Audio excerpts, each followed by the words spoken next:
I'm Jeff Bezos. And what is your claim to fame? I'm the founder of Amazon.com. Where did you get an idea for Amazon.com? Well, 3 years ago, I was in New York City working for a quantitative hedge fund when I came across the startling statistic that web usage was growing at 2,300% a year. So I decided I would try and find a business plan that made sense in the context of that growth. And I picked books as the first best product to sell online, making a list of like 20 different products that you might be able to sell. And books were great as the first best because books are incredibly unusual in one respect, and that is that there are more items in the book category than there are items in any other category by far. You can't follow the fashion when you're trying to do a startup company, or I think really anything in life. But you have to, as an entrepreneur, if you're gonna build a company, pick something you think is interesting that has the intersection of genuinely creating real customer value, and then just stay right there and let the wave catch you. You guys will find that you have passions, and having a passion is a gift. I think we all have passions, and you don't get to choose them, they pick you, but you have to be alert to them. You have to be looking for them.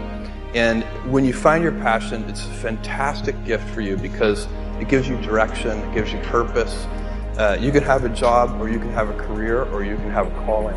And the best thing is to have a calling. And if you find your passion, you'll have that, and all your work won't feel like work to you. It's easy to have ideas. It's very hard to turn an idea into a successful product. There are a lot of steps in between. It takes persistence, relentlessness.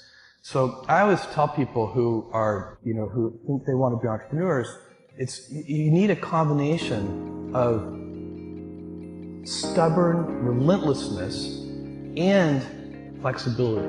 And you have to know when to be which. And basically you need to be stubborn on your vision because otherwise it'll be too easy to give up. But you need to be very flexible on the details because as you go along pursuing your vision, you'll find that some of your preconceptions were wrong. And you're going to need to be able to change those things.